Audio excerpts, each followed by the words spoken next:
Idza mata ibnu adama in qata amaluhu illa min salasin shadaqatin jariyatin aw ilmin yuntafa'u bihi aw waladin sholihin yatuna. Kula maknani sing ketiga mawon awaladin sholihin yatula. Terus walad niku maknane anak. Anak niku saged anak nasab. Kados Habib Umar bin Isbat, Habib Soleh bin Isbat, Habib Ali namanya anak nasab. Lalu yang paling penting dari status anak niku soleh. Soleh niku status perilaku. Ya, dados soleh niku status ingkang soleh. Soleh niku maknane ingkang layak. Yat ulah nembe wonten sifat kedua ingkang dongano. Dados pertama niku sementing soleh. Dikata sakniki niku tiyang mendoakan orang tuanya, tapi mboten enten status soleh, rapati mandi. Jadi ini yang perlu diperhatikan. Jadi status soleh itu kita dapatkan dulu, baru yadul. Sekarang do menculot, anaknya do rapati soleh terus dunga saja ini rapati mandi. Nah ini Habib Ali bejo, anaknya dijinakno soleh ya soleh tenan. Jadi ini pun niku nama merger nih, jadi soleh kamil. Tapi ngeten nggih kula pesan karena Habib Soleh mulai kecil sama saya, sama-sama ngaji di Mbah Mun. Orientasi terbaik saking sunnah nabawiyah gini ku keberlangsungan.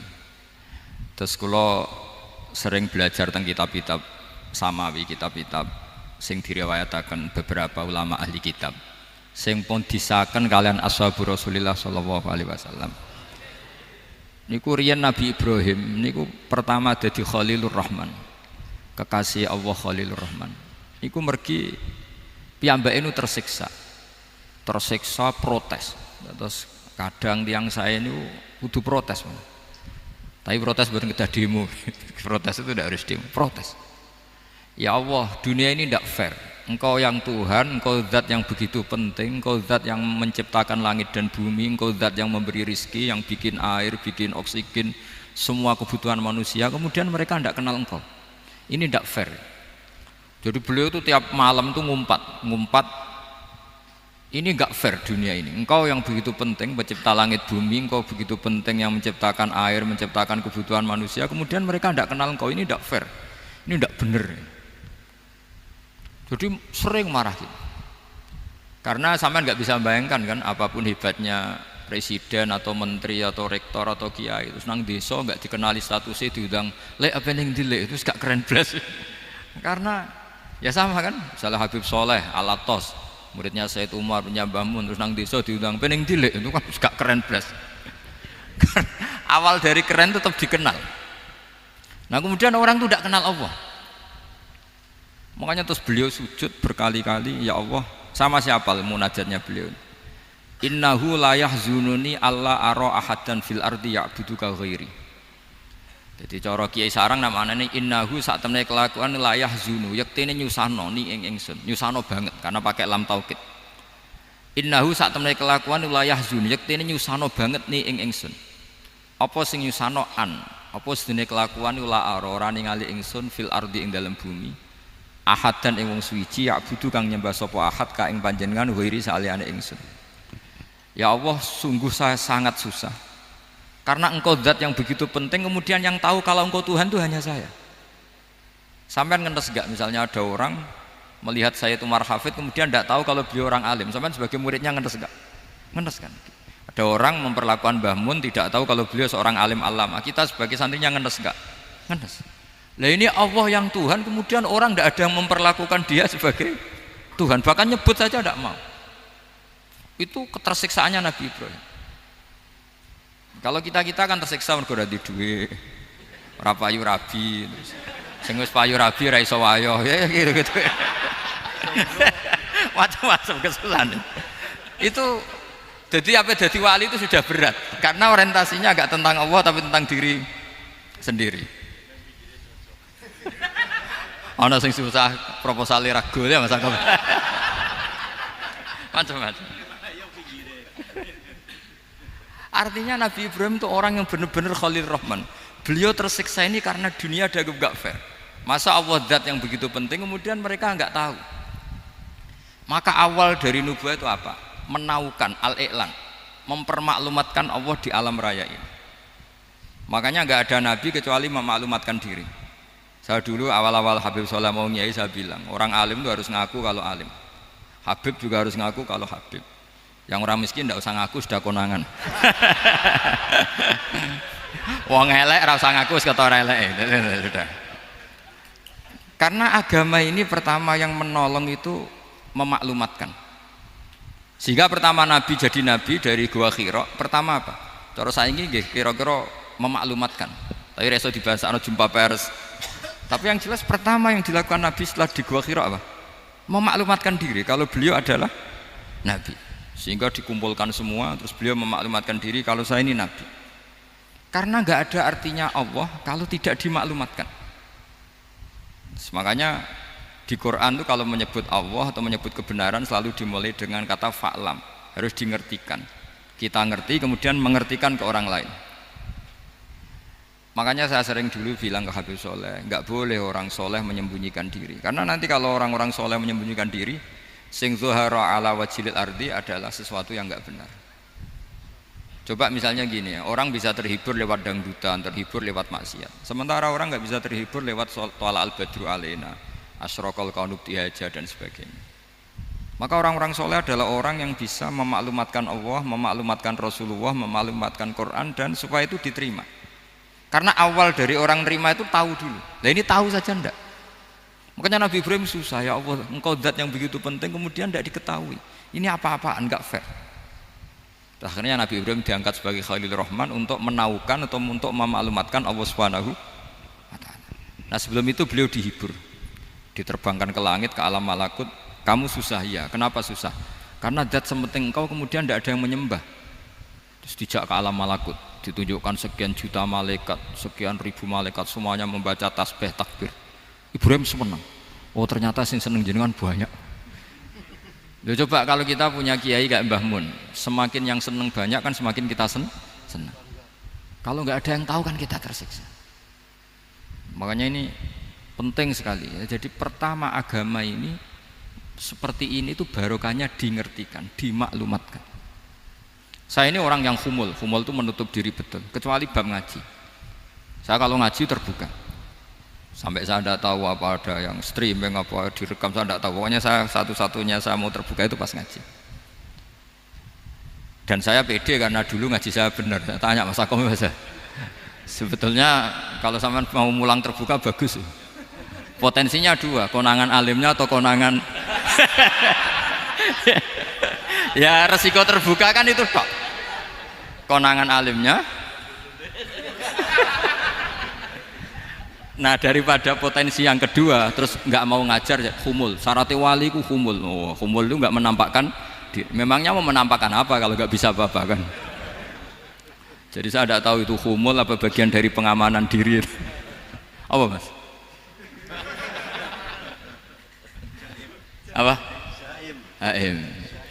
Jaga iman. Jadi Nabi itu pertama yang dilakukan apa? Memaklumatkan kalau Allah itu Tuhan. Jadi ciri utama orang soleh itu kalau kebenaran tidak mendominasi bumi ini. Jadi ciri utama orang soleh itu seperti itu. Makanya kenapa saya milih manhaj, tentu Habib Soleh tidak harus niru saya karena antar orang alim tidak boleh saling mengikuti. Tapi juga seterusnya nggak boleh saling ganggu. Saya itu ngaji di mana-mana itu guyon. Karena bapak saya suka guyon, Mbah Mun suka guyon. Alasannya bapak dulu sederhana. Orang sudah nyari hiburan dengan maksiat. Sehingga agama ini harus membawa keceriaan sosial, membawa keceriaan hati. Karena Allah ngendikan kul bi fadlillah wa bi rahmati fa bidzalika falyafrahu. Orang tuh harus senang dengan kebaikan. Orang happy dengan Thala al-Badru alaina, happy dengan manaqibul akhyar, dengan fadhailul akhyar. Karena orang di sana sudah senangnya itu kalau ada maksiat. Nah sekarang agama dibawa orang-orang yang tidak menyenangkan juga. Ngaji teko wis merengut. Ada muridnya salah duduk marah, salah posisi meja marah. Lalu orang-orang kan mikirnya kan daripada ngaji dimarahin terus mendingan ndak. Makanya Nabi itu paling marah itu kalau satu kebaikan jadi problem. Mu'ad bin Jabal itu pernah ngimami lama sekali.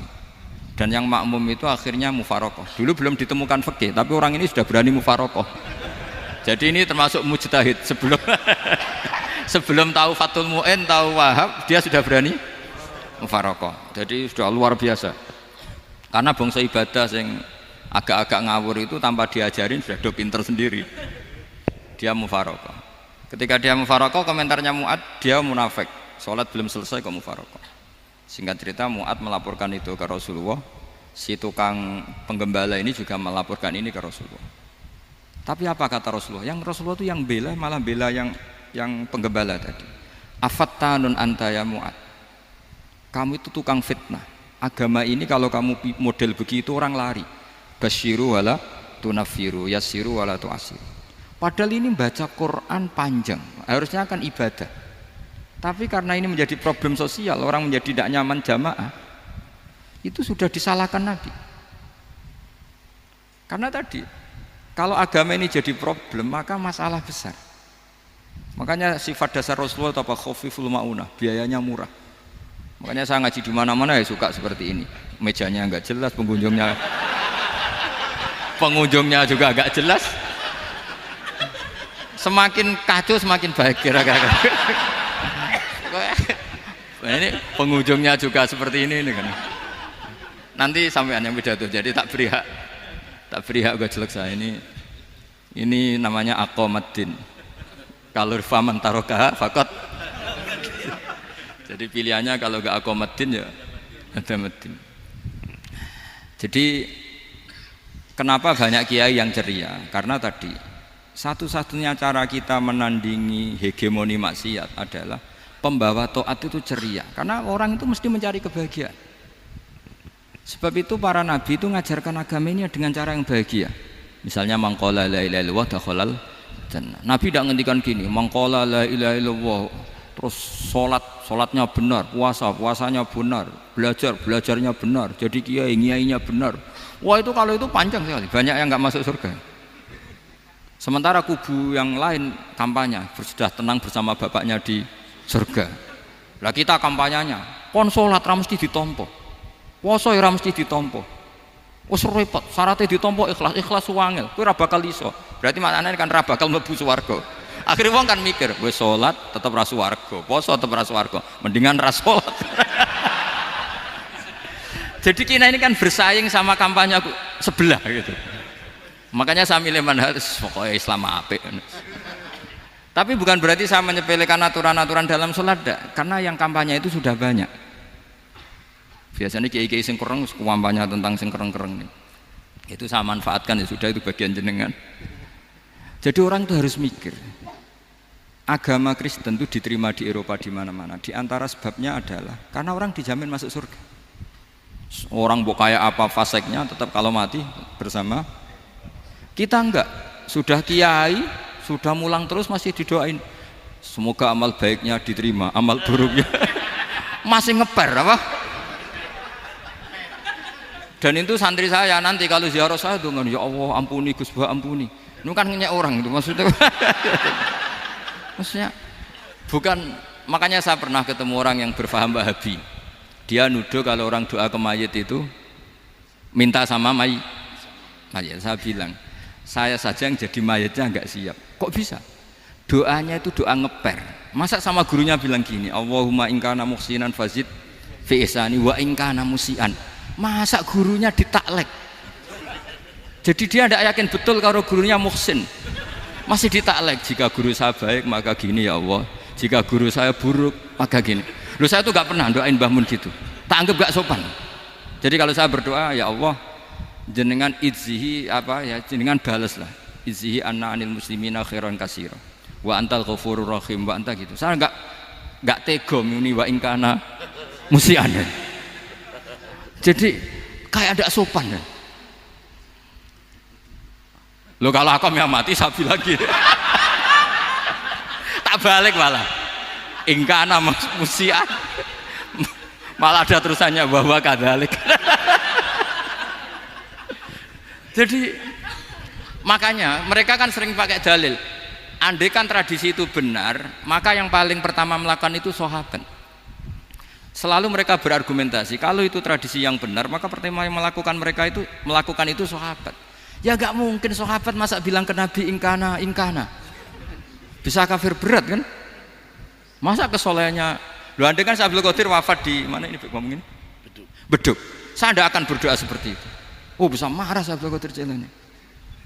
Masa kesalahan beliau di ingkana musinan sama ingkana musinan. Jadi orang tuh harus mikir. Jadi saya dengan bukan berarti Gus Bak bid'ah menciptakan doa baru. Ini bukan urusan menciptakan. Orang yang punya sopan spontan seperti itu. Ini bukan urusan modifikasi doa Anda. Makanya kenapa para nabi itu tidak disolati dengan cara seperti itu, langsung assalamualaikum ya Rasul. Assalamualaikum ya Abu Bakrin, assalamualaikum ya Umar. Enggak mungkin kita mengatakan ya Abu Bakrin, ya Allah, ingkana. Masa Abu Bakar di ingkana? Kalau dia, bukan kalau beliau ashabu Rasulillah, pasti orang Sayyid itu dzurriyyatu Rasulillah, pasti al-tahirin al-mutahhari. Guru-guru kita ini guru-guru kita. Jadi tolong doa itu. Nah, kalau terpaksa doa wa in kana musian, anggap saja hafalnya hanya itu, tapi jangan dijiwai, apa? Jangan apa? Dijiwai. Kalau ditanya, "Lho Gus ini orang soleh kok doanya wa in kana musian?" Itu kan guru jenengan, apalku ikut tok. Tapi ora usah dimaknani, apa? Karena sekali dimaknani nanti kan. Jadi ini urusan etika, urusan rasa. Saya teruskan ya, karena jadi saya mohon sekali, apa-apa itu ada aturannya. Ada aturannya. Ya tentu kita ikut masal saja. Semua selain Nabi, selain para wali kita nggak apa-apa. Doa wa ingkana musinan, ingkana musian. Tapi di hati kita sebetulnya ketika mengatakan ingkana musian itu, coro Jawa hanya rapalan. Rapalan itu ya sudah ngomong saja. Tapi nggak usah apa? Nggak usah dijiwai. Ya. Yang dijiwai kita adalah sifat ghafurnya Allah. Bukan status mayitnya, tapi sifat ghafurnya Allah. Karena kata musik itu kan nggak nyaman. Makanya Nabi itu hebatnya Nabi, ya tentu karena bentukan Allah Subhanahu wa taala. Adabani Rabbi fa ahsana ta'dibi. Itu kalau nyifati tentang keburukan orang mukmin itu diikutkan sifat ghafurnya Allah. Jadi misalnya gini, kalimatnya liyukaffirallahu anhum aswa alladzi amil. Atau sebagian ayat misalnya wa yukaffiru anhum sayiatihim. Jadi sebetulnya kalau terpaksa mengatakan orang itu buruk, itu sebenarnya dari Allah dulu kita mengatakan Allah itu zat saking baiknya itu mengampuni salahnya seseorang. Jadi nyifati Allah dulu, Allah saking baiknya itu mengampuni salahnya orang-orang baik. Karena orang-orang baik juga manusia, Ustadz juga. Tapi lebih ke nyifati ke Allahnya. Kalau kita kan enggak, lebih tertarik nyifati mayitnya. Sehingga kita di hati itu mayit iki ra tak jalukno sepuro tuntas kayak gitu. Jadi kalau di Quran tidak seperti itu. Jadi kita lebih mensifati Allah itu Ghafur, Afuwun Karim. Makanya seperti doa-doa kita kalau Ramadan begini, Allahumma innaka afuwun karim tuhibbul afwa, baru bakas fa'fu anna. Jadi ada aturannya. Meskipun ilmu ini agak jelimet, tapi bagi ahlinya ini ma'ruf. Kalau sampean nggak paham berarti nggak ahlinya. Jadi ilmu ini agak jelimet, tapi ma'ruf. Nah, sehingga Rasulullah kalau kita meyakini syafaatul Rasulullah SAW, itu cara berpikir harus kita balik. Misalnya begini, wong Islam nakale ngono, penggaweane maksiat kok disyafaati Kanjeng Nabi kurang penggawean. Caranya berpikir jangan gitu. Kalau gitu kayak mari mangkal, wong nakale ngono kok untuk syafaati Kanjeng. Tapi cara berpikir gini, syafaatul Rasulullah itu wasi'ah, luas sekali. Syafaatul Rasulullah ghairu munhasirah, tidak terbatas. Syafaatul Rasulullah itu lebih sakti ketimbang dosanya umatnya. Semua ulama dulu kalau nyifati Allah juga gitu. Allahumma misalnya maghfiratuka awsa'u min dzunubina. Ya, yang misalnya yang pakai mutakalim ya Allahumma maghfiratuka awsa'u min dzunubi wa rahmatuka arja inti min amali. Jadi jangan kitanya dulu. Kalau kitanya dulu kan nyifati kita dosa banyak. Itu sama ndak usah ngaku sudah tahu semua. Tapi nyifati pertamanya apa? Allahumma maghfiratuka awsa'u min dzunubi wa rahmatuka arja inti min amali. Sehingga dari nyifati maghfiratullah yang wasi'ah, yang tidak terbatas, kemudian kita sah mengatakan bahwa ahlul maksiat pun mungkin atau berhak dapat ampunan. Sama, syafa'atu Rasulillah itu ghairu munhasirah, syafa'atu Rasulillah itu wasi'ah. Sehingga salah riwayat syafa'ati li ahlil kabair min ummah, itu bukan menyangkut melegalkan kabirah, bukan menyangkut mengesahkan orang Islam dosa besar karena nanti dapat syafaatnya Rasul. Cara berpikir jangan gitu, nanti kamu mentasjek memberanikan orang melakukan maksiat berdasar iktimat syafaati Rasulillah. Itu jangan gitu cara berpikir, dibalik apa? Syafa'atu Rasulullah ausa'u wa ausa'u, sangat luas, sehingga saking luasnya sampai yang tukang maksiat saja kebagian. Sama, rahmatnya Allah Ta'ala itu wasi'ah, rizkinya Allah ya wasi', sampai wong nganggur ya iso mangan ngono. Lah begitu juga rahmatnya Allah Ta'ala itu wasi'ah, sampai wong sing sumpek utange akeh ya iso guyu ngono.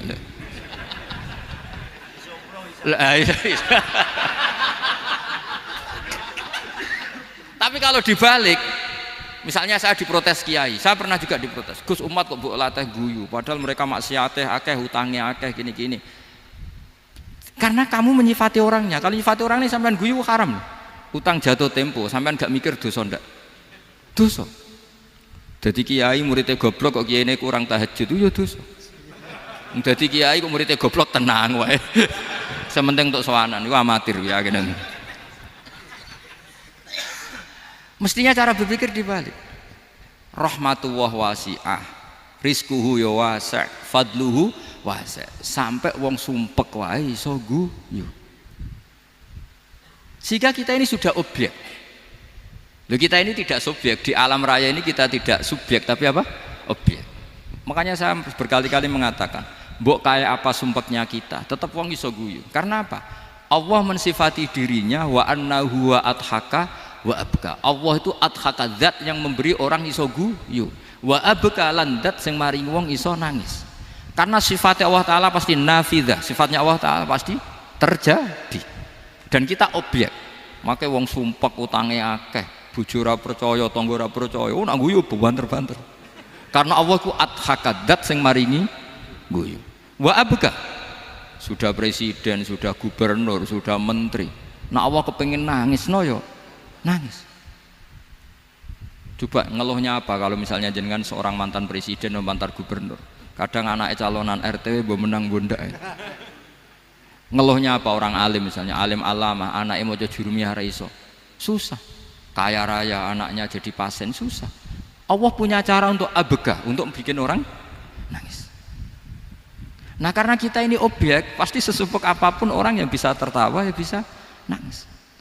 Makanya banyak ulama yang nggak terlalu serius mikir agama ini, bukan karena dablek, enggak, karena Allah mensifati dirinya Al-Hadi, yang memberi petunjuk. Kita nggak ditunggoni Kanjeng Nabi, nggak ditunggoni Wali Songo, nggak ditunggoni para Alawin yang dulu, nggak ditunggoni Habib-Habib yang kayak Said Abdul Al-Haddad. Tapi karena Allah itu Al-Hadi, yang memberi petunjuk, dan sifatnya Allah Ta'ala la budda wa ayat entakuna nafidah, sifatnya Allah pasti nafidah. Amerika kayak apa liberalnya, sekarang trennya juga banyak yang masuk Islam. Kampung-kampung pedalaman nggak ada kiainya, cukup mudin. Kadang yang membawa agama itu orang yang ke situ mau nyari kayu. Orang di pedalaman Kalimantan, Sulawesi itu pertama itu nyari kayu, tapi bawaan hidayat, lama-lama bikin masjid. Saya pernah di Korea, ke sana orang nyari uang, niatnya juga nyari uang, tapi akhirnya tersiksa kalau enggak bikin masjid. Karena apa? Karena Allah itu Al-Hadi, zat yang memberi petunjuk. Maka kamu tidak usah khawatir, agama ini pasti jalan ila yaumil qiyamah, karena Allah Al-Hadi. Sama, mbok kamu umat mbok weden-wedeni kowe ku amalan ora mesti ditampa, nek ora ditampa mlebu neraka. Ngono mulai ngaji ya tenang ae, tenang santai. Bahkan kadang bilang gini, Pak Yai tadi gak bener, masa ngecap orang mlebu neraka. Kita yang masyarakatnya gak tahu pintunya, Pak kayaknya tahu pintunya. Karena orang itu punya cara. Loh ya betul. Orang Bedui itu kalau ngaji sama Nabi itu lebih unik timbang yang soleh, timbang yang pinter. Sehingga banyak ilmu itu ditemukan dari orang Bedui. Karena cara berpikir itu aneh. Kalau orang soleh, orang waras kan berpikirnya ada aneh, standar. Jadi orang Bedui itu aneh. Pernah suatu saat Rasulullah itu khutbah cerita kiamat. Wah, dahsyatnya kiamat kayak apa? Semua orang diam nangis semua. Orang Bedui enggak, lebih cerdas. Ini Nabi itu aneh, cerita kiamat kok udah ada tanggalnya, ini gimana? Orang nangis semua karena dahsyatnya kiamat kayak gitu. Bumi dihancurkan, wus. Pantas sudah nangis dewi-dewi. Ya ono sing nangis pabrik banyune macam-macam ya. Ini kalau kiamat gimana ini perjalanan air kemasan saya kan orang mikir. Mikir dewe-dewe gitu. Tapi ini enggak, orang Bedui cara berpikir tuh enggak malah ya Rasulullah mata sa'ah engkau itu cerita kiamat tapi enggak jelas tanggalnya. Kalau cerita kiamat ya harus jelas dong kapannya. Jadi unik, jadi cara berpikir sahabat kaget semua loh, kaget karena enggak kepikiran. Nabi a'radu anhu, a'radu itu mengabaikan. Banyak sahabat yang menganalisis lam yasma kan. Nabi memang nggak dengar sehingga mengabaikan. Ada yang analisis lagi sami'a wa kariha. Sebenarnya Nabi dengar cuma nggak berkenan karena tengah-tengahnya khutbah kok tanya. Tapi si Arabi ini cerdas, masuk akal kan? Misalnya mau pilihan presiden, orang mesti tanya kapan kan gitu. Ya kan? Mau ganti presiden atau ganti bupati, takarnya orang kan kapan? Kayak Mas Akom jadi wali ndak? Pertanyaannya kan kapan? Kalau jatuhnya kan sudah ya. Sehingga tanya mata sa'ah ya Rasulullah. Lama-lama Nabi diangen-angen, bener juga orang ini, saya cerita kiamat kok gak jelas kapannya. Ini Nabi menjawab. Tapi karena Nabi orang-orang yang sangat pinter, tanya balik, ma'atat talaha. Lalu kalau kamu berani tanya kiamat kapan, saya tanya balik, ya persiapan kamu apa? Jawabnya santai saja. Fa wallah ma'atatullaha kabira sholatin wala siyamin walakinni uhibbuka ya Rasulullah. Saya enggak menyediakan apa-apa, sholat saya biasa aja, maksudnya standar. Ya kira-kira 5 waktu pas. Ya jenis saya lah kira-kira gitu. Wala kabira siyamin, dan saya puasa ya standar saja pas. Walakinni uhibbuka ya Rasulullah. Tetapi saya mencintai engkau ya Rasulullah. Jawabannya Nabi apa? Almar'u ma'aman ahabba. Sebagian riwayat anta ma'aman ahbabta. Jadi hadis itu populer tuh barokahnya wong desa tadi. Andai kan dia punya etika, maka sowan dulu tanya 4 mata. Itu jadi hadis ahadi.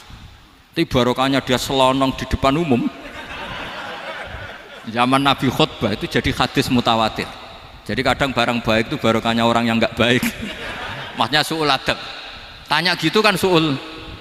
Tapi itu barokah. Akhirnya hadis itu mutawatir karena didengar ribuan sahabat yang mendengarkan khutbahnya Rasulullah. Tapi kalau hadis itu satu-satu kan khossoni bidzalika Rasulullah, khossoni bidzalika Rasul, itu nanti jadi hadis ahadi yang kualitasnya jauh di bawah hadis mutawatir. Jadi barokahnya orang su'ul adab itu ya ada. Karena Allah yang mendesain ini.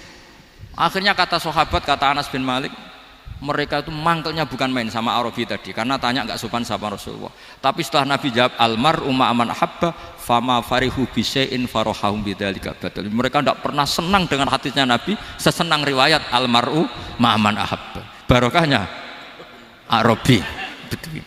Makanya saya sebagai kiai ini Bedui saya tak pertahankan ila yaumil qiyamah. Karena umat ini pernah terbarokahi oleh orang apa? Bedui. Barokai suladab tadi.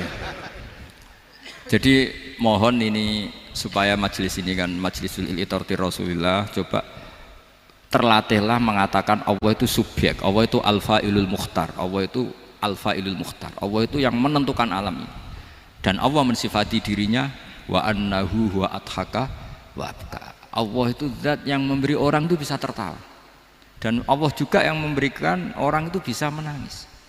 Mbok kayak apa kamu neror umat, amal nggak mesti diterima gini-gini. Ternyata neng majelis nangis ya, mulai guyu. Kadang guyu-guyune ngenyek tenane. Daripada apa ya agak-agak merodok orang yang dohirnya beda dengan batinnya, nggak perlu distatuskan seperti itu. Ya sudah biasa saja. Jadi, nah, fi muqaddimihim, imam besar dalam manhaj ini namanya Abul Hasan apa? Asyadzili. Abul Hasan Asyadzili itu kalau ada orang tanya gini, Beb saya ini susah, sholat saya tidak mesti diterima Allah gini-gini, marah. Enggak usah. Kafa bika jazaan an radiyaka laka ahlan.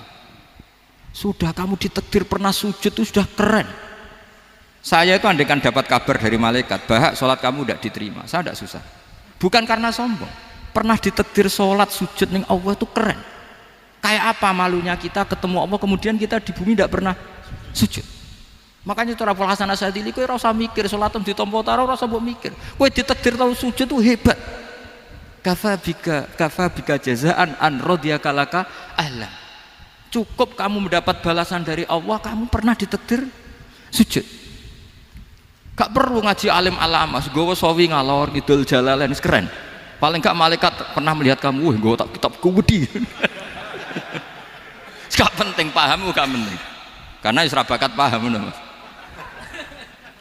Jadi Abul Hasan Asyadzili adalah orang yang, dan itu Al-Hasani ya, dan itu Al-Hasani. Makanya macam-macam kita yang Al-Husaini sudah kita punya Faqih Muqaddam, punya banyak. Di Al-Hasani yang paling populer diantaranya adalah Abul Hasan Asyadzili. Beliau tuh kalau ngendikan sesuatu itu positif terus. Termasuk itu ketika ada orang resah sholat saya diterima ndak, kata beliau wes kowe sing sempurna ditakdir tahu sujud.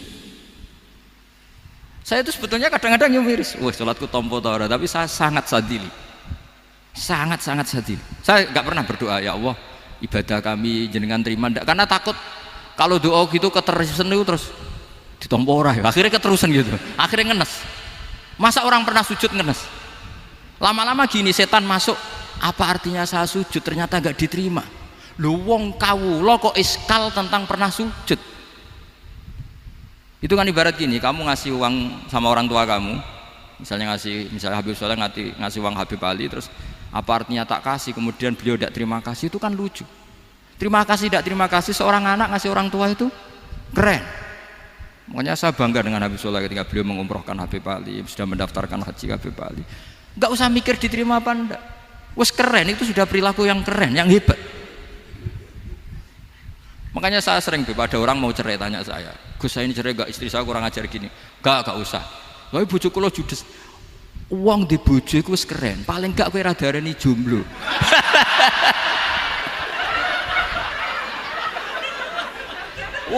Diarani duda ora enak. Wis luwe sabar ndi diarani duda mek diarani bojo judes. Enak bojo judes cek gagah. Di bojo lah. Oh, iki. Provokator itu. Jadi kafabika jazaan an radiyaka laka ahlan. Sudah ditakdir pernah sujud itu sudah keren. Dulu ulama ala hadan nampak. Ulama dulu cara berpikir seperti itu. Makanya ulama dulu kalau nafsiri wasjud waqtarib sudah pernah sujud. Di Quran enggak pernah ada ayat wasjud lan sujudo sira ingkana kada wa kada ingkunta mutayakinan bikobuli sujudi, kan ada sujud ya sujud saja, tidak usah mikir makbul apa tidak makbul. Sudah kalau sujud pasti waktari. Terus saya sebenarnya ya sebagai orang ya kadang wedi, sholatku ditompo ta ora. Tapi kalau keterusan nanti ada was-was yang mengatakan opo artine sholat. Lu tuh kan ngeri seorang hamba sing uripe ning bumine Allah kemudian menyoal pernah sholat hanya karena takut gak diterima. Itu kan geblek banget. Nah, saya jenis kiai yang di partai itu. Saya tidak tahu kalau keneng dikom. Sediumat masa kamu gak ada keren iblis. Jadi, nah nanti kalau misalnya ada manhajnya Habib Soleh yang tidak seperti itu tidak apa-apa. Mungkin supaya orang nggak takabur, nggak fakhr. Sehingga makanya mulai dulu lama itu ya partainya kalau nggak rojak ya khauf. Nah saya ini yang jelas terang-terangan ikut partai rojak saja, Pak. Partai rojak. Karena banyak yang sudah di partai khauf. Tapi saya rojak yang bil ilmi tadi. Makanya Sayyidina Umar radhiyallahu anhu itu yang namanya sama sujud. Saya itu punya kitab. Habib Soleh pernah tak tunjukin tulisan tangan saya. Muji-muji sujud. Sayyidina Umar ketika ditusuk seorang kila itu Majusi ya. Abu Lu'lu' terkenalnya itu. Itu Hulamul Mughirah terkenalnya itu. Ditusuk, dia sahabat, beliau sahabat, wali. Jadi nusuk Umar tuh kayak apa? Nusuk Mas Akom aja dosa besar, apalagi nusuk Umar. Itu ketika ditusuk, dia itu ya punya dendam. Namanya manusia itu punya dendam. Maksudnya namanya orang kan mangkel sama yang nusuk. Kalau orang mangkel itu inginnya kan yang nusuk itu masuk neraka. Tapi apa kata Umar? Ngendikan gini, tanya pertama, yang nusuk saya siapa? Orang Majusi. Orang Majusi, Hulamul Mughirah. Alhamdulillah alladzi lam yaj'al maniyati biyadi rajulin lam yasjud laka sajdatan yuhaju biha indaka yaumal qiyamah. Saya itu senang Gusti, yang nusuk saya orang yang nggak pernah sujud sama jenengan. Jika kalau saya dendam supaya dia masuk neraka, saya nggak takut orang itu nuntut sama saya. Tapi kalau dia pernah sujud, pernah sholat, kemudian dia masuk neraka karena nusuk saya, kemudian dia berargumentasi, saya pernah sujud ya Allah, kenapa engkau masukkan neraka? Saya tidak berani jawab ya Allah, saking hormatnya sama yang namanya sujud. Jadi kamane dendamnya kesampaian, cara Jawa ya. Dendam dengan tanda kutip ya, tidak makna semestinya. Jadi mangkel mbek sing nusuk, nak mlebu neraka pantes, wong ora tau sujud wae Gusti gitu. Tapi kalau pernah sujud, kemudian dia masuk neraka karena saya, bisa yuhajuni biha yaumal qiyamah. Jadi kayak apa sujud? Saya apa? Nabi itu kalau muji sujud sampai ngingatkan wa hatta takuna sajdatul wahidatu khairan minad dunya wa ma fiha. Nanti kalau kamu di akhirat ketemu Allah, kenangan terbaik kita apa? Di dunia pernah sujud. Keren kan? Cara ning pondok wis tau bayar seharian lho. Cara sowan kiai tau ngamplopi Mas. Wis go jajan. Nah tapi kadang setan itu masuk tadi. Apa artinya sujud gak mesti ditompo, apa artinya sowan Habib ngaturi gak mesti ditompo, ngaturi kiai. Akhirnya ada ketakutan. Nah kalau ketakutan ini berlebihan lama-lama, ma faidatus sujud. Wah itu sudah buruk sekali, wong hamba kok tanya ma faidatus sujud. Nah ini di pentingnya mazhab-mazhab Syadzili. Jadi saya ngaji agak-agak uraan itu amdan. Kalau ini watak sudah, bukan. Jadi uraan itu ada dua, ada yang amdan bismil ilm, ilmunya banyak terus milih manhaj. Insya Allah saya partai itu. Ada yang uraan bakat Mas. Ada ya? Ada apa banyak? Nah sebetulnya khauf juga gitu Bim. Ada khauf itu karena ilm. Ada Habib alim alama atau kiai alim alama, dia tahu masyarakat kalau ngikuti Gus Bak nanti jadi fakhr, kurang tawaduk, terus dia milih partai khauf. Lah yang buruk itu ada kiai yang milih khauf pancen dari awalnya sati cilik. Jenisnya wis sati. Jadi sebenarnya dia tidak cukup ilmunya nerangkan khauf, cuma jenisnya wis sati cilik. Wong ning omah lawang dikunci, ono gludak-gludak, ono hantu putih. Jadi ya sama, yang bawa rojak bisa bawaan dablek, yang bawa khauf bisa saja bawaan ati cilik. Nah kita ingin yang bawa rojak ya bismil ilm, yang bawa khauf juga bismil ilm. Ya ono teh Mas, wong sing ati gede, pegawene dua blek, tapi enggak bawaan rojak, memang bawaan dablek. Ada yang ati cilik tapi bawaan khauf. Jadi mengatakan khauf tapi sebetulnya bawaan ati cilik. Nah kita inginnya ndak, kalau rojak ya bismillah kayak Abdul Hasan Asyadzili, kalau yang kampanye khauf kayak Said Abdul Haddad bawaan apa? Ilm. Sehingga kita ini Qul inni ala bayyinatin mir rabbi, semua itu berdasar ilmu sing jelas welo-welo. Makanya semua nabi memaklumatkan apa? Qul inni ala bayyinatin mir rabbi. Jadi semua ilmu syaratnya apa? Bayyinah. Bayyinah itu kebenaran ilmiah sing jelas welo-welo. Makanya itu yang disebut Allah Subhanahu wa taala mensifati kekasihnya yaitu Nabi Muhammad sallallahu alaihi wasallam, lam yakunil ladzina kafaru min ahlil kitabi wal musyrikina munfakkina hatta ta'tiyahumul bayyinah rasulun minallah yatslu suhufan mutahharah. Niku Kanjeng Nabi saking cerdase meneh tek wong Islam, wong musyrik, wong kafir ngerti logika yang dibangun Nabi saja kuat infikak dari kemusyrikannya. Makanya disebut munfakin. Orang-orang musyrik, orang-orang kafir tidak munfakin, tidak tercerabut dari akar akidahnya hatta ta'tiyahumul bayyinah. Itu siapa? Rasulun minallah yatslu suhufan mutahharah. Masyhur itu debatnya Nabi dengan orang-orang musyrik. Mereka bilang, ya Muhammad, kita ini urusannya banyak, kasusnya banyak, lalu anda mengajarkan ke Tuhan satu. Masa urusan banyak cukup Tuhan satu? Itu enggak fair Muhammad. Aja'alal alihata ilaha wahida inna hadza la syai'un ujab. Urusan kita banyak, masyakil kita banyak, muskilah kita banyak, kalau Tuhannya satu enggak cukup Muhammad. Nabi dengan santainya memberi penjelasan, ya sudah gini saja, kalau kamu jadi budak atau pembantu, majikan kamu banyak, semuanya merintahkan kamu, semuanya bikin aturan untuk kamu suka enggak? Ya enggak suka Muhammad, kalau majikan kita banyak repot. Ya sudah, Tuhan kamu itu majikan kamu, kalau banyak perintahnya beda-beda kamu pusing. Ya udah Mat, Tuhannya satu aja Mat.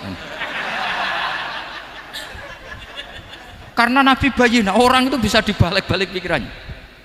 Makanya disebut daraballahu mathalan rajulan fihi syuraka'u mutasyakisuna wa rajulan salamal lirajul hal yastawiyani masalah alhamdulillah.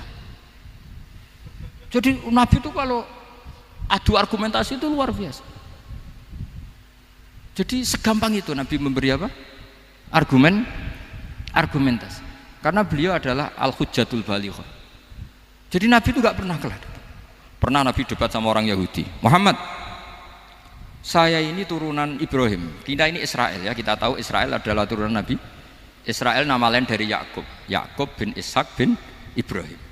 Padahal Yakub ini punya anak namanya Yahuda. Makanya Yahuda bin Yakub bin Ishak bin. Kita ini yang mirip Ibrahim, bukan kamu. Tapi orang Yahudi itu nggak apal nasabnya, sehingga mereka bilang kita ini saking baiknya Ibrahim saja pengikut kita. Terus digojlok oleh Nabi. Ibrahim itu buyute Yahuda. Makanya digojlok. Ha antum haula'i hajatum fi ma lakum bi ilm falimatu hajuna fi ma laysa lakum bi ilm. Kita adu debat itu sudah ilmiah. Kenapa kamu menjadi tidak ilmiah? Kenapa Muhammad? Terus Allah menurunkan wa ma unzilatit Taurat wal Injilu illa min ba'di afala ta'qilun. Artinya gini, kalau Ibrahim dikatakan Ibrahim Yahudiyah, itu sama dengan saya berkali-kali podo karo sampean misalnya ngendikan Mbah Zubair itu pengagumnya Gus Roji misalnya. Padahal Gus Roji bin Ubab bin Maimun bin Zubair, misalnya Gus Roji bin Kiai Haji Ubab bin Kiai Haji Maimun bin Kiai Haji Zubair. Nah Ibrahim itu kan Yahuda bin Yakub bin Ishak bin Ibrahim. Terus mereka bilang Ibrahim itu pengikut Yahudi. Itu kan kebalik-balik. Kayak Habib Hasan itu pengagum Habib Soleh. Kan Habib Hasan rohnya ini gimana ini sih mbahnya kok dianggap. Nah sehingga orang Yahudi ketika Nabi berdebat beda dengan Nabi Muhammad SAW. Ketika ditanya, kenapa kamu yakin agama tauhid? Millata abi. Karena ini agama nenek moyang saya. Millata abikum apa? Ibrahim. Jadi jelas. Akhirnya orang Yahudi ngerti. Ya kan sama dengan mengatakan tadi Pak Karno itu pengagum Puan Maharani. Kan aneh nggak kalimat itu? Mbah Hasyim Asy'ari itu pengagum Gus Dur. Gak lucu. Itu debat. Jadi Nabi itu orang yang bayinah. Bayinah itu kalau menerangkan kebenaran itu bahkan orang kafir pun bisa infikak, bisa munfakin, tercerabut dari akar kekafiran. Nabi itu mudah sekali merubah logika. Makanya di Quran sering ada kata aro'aitum, karena memang tadi. Nah saya mohon apapun pilihan Anda rojak kayak Abdul Hasan Asy'adili tadi. Ketika orang resah sujudnya diterima apa enggak, sholatnya diterima apa enggak, beliau bisa berargumentasi betapa pentingnya sujud. Wes ajeng kowe iku kawula, tahu sujud iku keren. Saman bayangkan betapa malunya kita kalau kita ketemu Allah kemudian di dunia enggak pernah. Lho paribasane kula mlebu swarga lah iku isin. Mlebu swarga tapi ning donya ora tahu. Isin. Sama seperti kowe di guru, sak urip-uripmu ora tahu salam templek isin. Kira-kira seperti meskipun salam template ora penting ya ora penting toh, misalnya soleh salam template 50.000 duwe wis akeh ngono kan. Nah Mas Akom penting kudu rokok. Itu bukan nilainya kok, betapa malunya kita. Saya dulu mau sarang, andai kan tidak pernah khidmah sama iya malu tenan sebagai apa? Santri. Makanya Sayyidina Umar ketika beliau dibunuh orang, itu pertanyaan pertama, dia pernah sujud enggak pernah. Andai kan dia pernah sujud, maka saya tidak berani masukkan dia masuk neraka. Takutnya dia protes sama Allah, ya Allah saya pernah sujud, kenapa harus di neraka? Atau Umar ditanya Allah gini, Umar, kue ridho wong sing tahu nyembah aku kemudian dia di neraka? Kayak apa? Jadi makanya Umar ketika wafat ketika alhamdulillah alladzi lam yaj'al maniyati biyadi rajulin lam yasjud laka sajdah. Ya jadi saya mohon sekali jadi majelis ini sebuah majelis mubarak, caranya tauhidnya dibenarin ya, tauhidnya dibenarin. Jadi Allah itu adhaka wa abka, Allah itu al-hadi, Allah itu ar-razzaq. Sehingga menteri ekonomi mbok salah rumusé lah wong tetep mangan. Mergo Allah itu ar-razzaq. Mbok negara dikelola keliru lah wong tetep mangan, wong Allah itu ar-razzaq. Kiai rada akeh sing di masalah. Tapi ya tetep agama ini jalan. Lho andai kan syaratnya agama ini kiai ini bener, wah ya repot. Kowe iso bayangno Mas Akom bener terus. Tapi agama ini berkali-kali coba di TV itu banyak nyun sewu, ada ustadz, ada kasus apa, ada kiai, kadang ada masalah hukum. agama ini jatuh enggak masalah. Padahal di TV sudah dinasionalkan kan, ada kiai terlibat kasus hukum atau ustadz tertangkap karena melakukan apa itu. Tapi enggak ngefek, karena agama ini bihifdillah wa biriayatillah. Sama. Negara mana-mana kadang manajemen ekonominya enggak jelas, tapi masyarakat ya makan karena Allah rezak. Sama, aku kancanan Mas Ako mengeluh, tapi Allah adhaka, akhirnya iso guyu. Padahal orang untungnya blas kancanan dene. Tapi karena Allah itu adhaka. Nah kita dengan istri yang kita cintai, dengan keluarga kadang nangis. Karena Allah itu zat yang bisa memberi abka. Wa annahu wa adhaka wa abka. Terus wa annahu wa amata wa ahya. Kita tidak ingin mati. Wah ya mati saja karena kita objek. Nah, hidayah itu seperti itu. Allah al-hadi. Apa? Allah itu kayak apa Korea, negara ateis. Enggak kebayang di sana ada ngaji aqidatul awam mabadi fikih. Sekarang banyak. Saya tuh kalau beli aqidatul awam kerdusan tak kirimkan ke Korea. Sebelum saya ke Korea, karena sebagian santri saya di Jogja. Di sana ada ngaji aqidatul awam, ngaji takrib. Bahkan saya di sana dilagokno sakduna fid dunya. Kayak apa Allah kalau ingin bikin hidayah? Karena Allah itu al-hadi. Wong Indonesia digerakno seneng duit. Bareng wis seneng duit mau apa? Korea. Setelah di Korea tersiksa karena enggak ada tempat sujud. Akhirnya urunan. Segampang itu kalau Allah mengendaki. Itu enggak dibenem MUI, enggak dibenem, karena Allah al-hadi. Jadi saya mohon sekali tauhid ini dibenerin dulu. Allah tetap al-fa'ilul mukhtar, apa? Al-fa'ilul mukhtar, sehingga Allah mensifati dirinya adhaka. Mbok kamu bendung kayak apa, orang ngaji saya tetap guyu. Sekarang iso mbuli saya, oh Gus Bab ngaji tidak guyu. Allah yang memberikan guyu kamu itu. Andai kan sesuai status kamu, kowe ora ngarep guyu, utang akeh, jatuh tempo, bojo ora percaya. Gede-gede kayak paham. Ya jadi ini tak isyatkan jenengan, saya ini tadi bawa kitab Fathur Rahman di Thalibi Ayatul Quran, mau tak kasihkan hadiah ke Sayyid Umar Hafid sebagai penyempurna karena beliau sudah Al-Husaini. Semoga ini dapat barokahnya Al-Hasani. Ini dikarang oleh zurianya Abdus Salam bin Masis. Abdus Salam bin Masis adalah guru dari Abul Hasan apa? Asyadili. Jadi kita tahu Sohibul Hikam Ibnu Athaillah As-Sakandari muridnya Abul Abbas Al-Mursi. Beliau muridnya Abul Hasan Asyadili. Beliau muridnya Abdus Salam apa? Bin Masis. Yaitu Alami Zada ini min dzurriyyati Abdus Salam bin Masis. Jadi ini Al-Hasani. Jadi ini sudah klub karena mulai dulu ya tradisinya gitu, banyak sabaib ngaji barojak bafadol, nanti yang bafadol barojak yang ngaji Habib lagi, seperti sanadnya Soleh di Sarang. Ya Soleh ngaji Bahmun, tapi Bahmun ngaji Sayyid Alawi Sadat, ya ngaji Sayyid Zaini Dahlan, nanti setelah Sayyid Zaini Dahlan ngaji Ajam lagi Usman Adim Yati. Jadi ya biasa mulai dulu silsilah ya seperti itu. Jadi seperti dulu Ibnu Abbas termasuk Qorobatul Rasulillah. Jadi dulu Qorobatul Rasulillah itu Bani Hasyim sama Bani Muttalib. Tapi kalau sekarang ya tentu para sadat, para habaib. Dulu biasa Ibnu Abbas ngaji ke Zaid bin Sabit. Itu Ibnu Abbas yang mencium tangannya Zaid bin Sabit. Tapi Zaid bin Sabit juga mencium tangannya Ibnu Abbas karena Qorobatul Rasulillah Shallallahu Alaihi Wasallam. Jadi saya mohon semuanya itu insaf bil ilm, ya, insaf bil ilm. Kayak tadi munfakina hatta ta'tiyahumul bayin. Jadi bayina itu orang yang kalau menerangkan itu memberi penjelasan sing jelas welo-welo. Itu siapa? Rasulun minallah yatslu suhufam mutahharam. Al-Fatihah.